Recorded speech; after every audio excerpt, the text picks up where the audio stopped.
بسم اللہ الرحمن الرحیم۔ حماس کا کہنا ہے کہ نیتن یاہو جنگ بندی کے حصول میں سب سے بڑی رکاوٹ ہے۔ سب جانتے ہیں کہ نیتن یاہو جنگ بندی معاہدہ نہیں چاہتا۔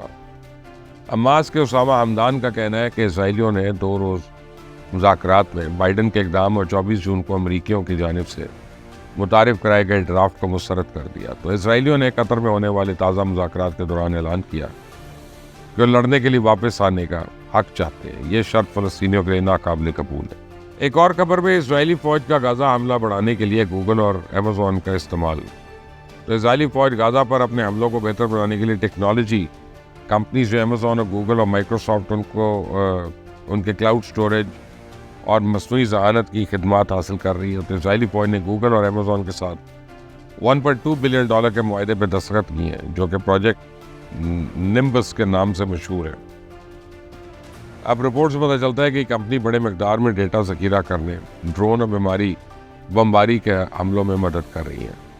تو فوجی تنازعات میں ٹینک کمپنیوں کے کردار پر سوالات اٹھائے جا رہے ہیں۔ ناقدین کا کہنا ہے کہ ان کمپنیوں کو فوجی کارروائیوں میں شامل نہیں ہونا چاہیے اور نہ ان کو عام شہریوں کو نقصان پہنچانے کے لیے استعمال میں نہیں کیا جانا چاہیے۔ حزب اللہ کا ڈرون اسرائیلی وزیر اعظم نیتن یاہو کے گھر تک پہنچ گیا۔ ڈرون اسرائیلی وزیر اعظم نیتن یاہو کے گھر کے اوپر گھومتا رہا اور اس نے اسرائیل میں کیسریا میں واقع نیتن یاہو کے گھر کی تصویریں لی اور نیتن یاہو اس وقت گھر پہ نہیں تھے۔ اسرائیلی فوج نے اس ڈرون کو ریڈار پہ دیکھا لیکن اس کو پکڑ نہیں سکے۔ اس واقعے نے اسرائیل کے رہنماؤں کی حفاظت کے بارے میں خدشات کو جنم دیا۔ اس سے ظاہر ہوتا ہے کہ حزب اللہ اعلیٰ اسرائیلی حکام تک پہنچ سکے۔ تو غزہ میں 25 سال بعد پولیو کا پہلا کیس رپورٹ ہوا ہے۔ پولیو متاثرہ 10 ماہ کے بچے نے پولیو کی کوئی ویکسین نہیں لی اور دوسری جانب اقوام متحدہ نے غزہ میں پولیو ویکسینیشن کے لیے 7 روزہ جنگ بندی کا مطالبہ کر رکھا ہے۔ اقوام متحدہ کا کہنا ہے کہ غزہ میں پولیو کیس کی تصدیق غزہ کے پڑوسی ممالک کے لیے بھی ایک خطرہ ہے۔ تو غزہ جنگ بندی معاملہ امریکی وزیر خارجہ مشرق وسطیٰ کے دورے پر روانہ ہے۔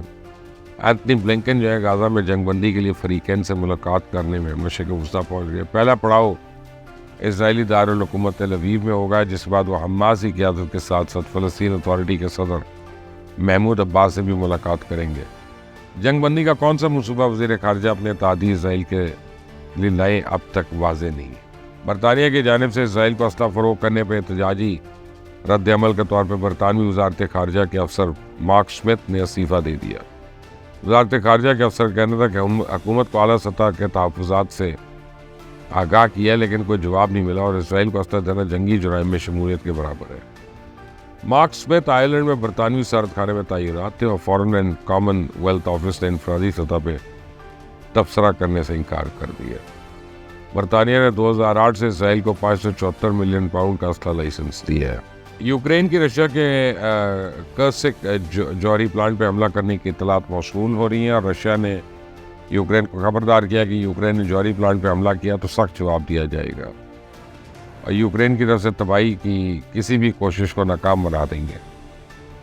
نیوکلیئر پاور پلانٹ پر حملہ ایٹمی دہشت گردی ہو گئی اور رشیا نے اقوام متحدہ سے مطالبہ کیا کہ موجودہ عالمی جوہری ایجنسی یوکرین کے اس اشتعال انگیزی کا نوٹس لے اور اس کو اس حملے سے باز رکھے۔ 75% برطانوی مسلمان حالیہ نسلی فسادات کے بعد خوفزدہ اور خود کو برطانیہ میں غیر محفوظ سمجھتے ہیں۔ ایک سروے میں ملک بھر سے 3/4 مسلمانوں نے اپنی حفاظت پر تشویش کا اظہار کیا اور 16% مسلمانوں نے کہا کہ وہ حالیہ تشدد کی لہر پھوٹنے سے پہلے سے ہی خود کو غیر محفوظ سمجھتے ہیں۔ تو 20% نے کہا کہ انہیں 30 جولائی کے ہنگاموں سے پہلے بھی پرتشدد صورتحال کا سامنا رہا۔ سروے میں حصہ لینے والے 75% مسلمانوں نے کہا کہ ان حالیہ فسادات کے بعد وہ برطانیہ میں اپنے جان و مال کی حفاظت کے لیے تشویش میں مبتلا ہے۔ حتیٰ کہ لندن کے مسلم میئر صادق خان بھی کہہ چکے ہیں کہ میئر ہونے کے باوجود وہ 2016 سے اپنی اور اپنی بیٹیوں کی حفاظت کے لیے فکر مند ہیں۔ بھارت کی ریاست راجستھان میں 2 طالب علموں کے درمیان جھگڑے نے ہندو مسلم فسادات کا روپ لے لیا اور 2 روز پہلے راجستھان کے شہر ادے پور میں 10ویں جماعت تک کے 2 طالب علموں کے درمیان جھگڑا ہوا جس میں ایک مسلمان تھا۔ جھگڑے کے بعد شہر بھر میں ہندو مسلم فساد پھوٹ پڑا۔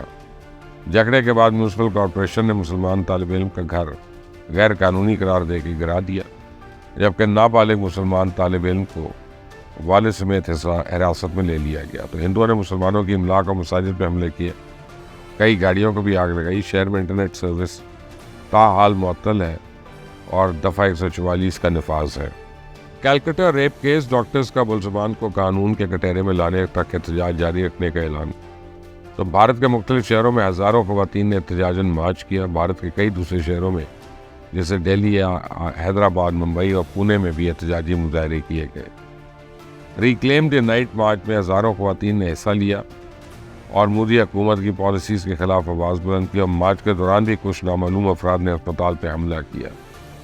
احتجاجی مظاہرین نے اس معاملے میں مرکزی حکومت کو سیاسی مداخلت کا بھی الزام لگایا، اور ایک طرف 10 لاکھ سے زیادہ ڈاکٹرز ہڑتال پہ ہیں اور دوسری طرف متاثرہ خاندان نے بنگال کی وزیر اعلیٰ ممتا بنرجی سے استعفے کا مطالبہ کر دیا۔ تو ممتا بنرجی نے کہا کہ میں سزائے موت کے حق میں نہیں، لیکن اس معاملے میں میں زور ڈالوں گی۔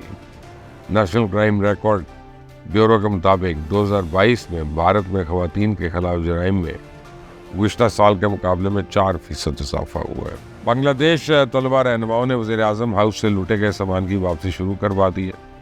مظاہرین نے حساس دستاویزات، فرنیچر، الیکٹرانک آلات، زیورات اور جانوروں سمیت 500 اشیاء واپس کر دی ہے۔ ایک شخص نے وزیر اعظم ہاؤس کی ایک بطخ پکا کر کھا لی، اس شخص نے بطخ کی قیمت جمع کروائی۔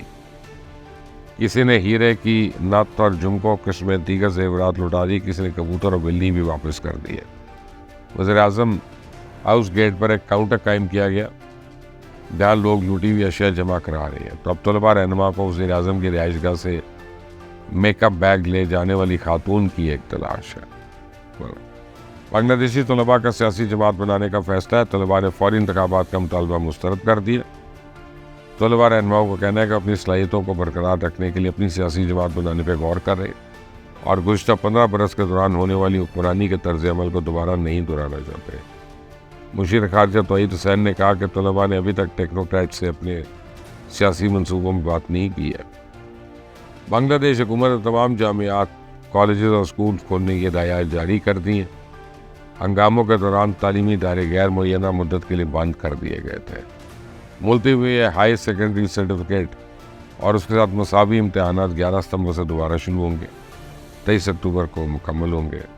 بنگلہ حکومت نے پیٹرولیم مصنوعات کی قیمتوں میں اضافے کی تجویز پہ فیصلہ ڈیلے کر دیا تاکہ عوام میں پریشانی نہ پڑے۔ دوسری طرف ذرائع کے مطابق بنگلہ دیش بھارت سے حسینہ واجد کی حوالگی کا مطالبہ کرنے پہ بھی زور دے رہا ہے۔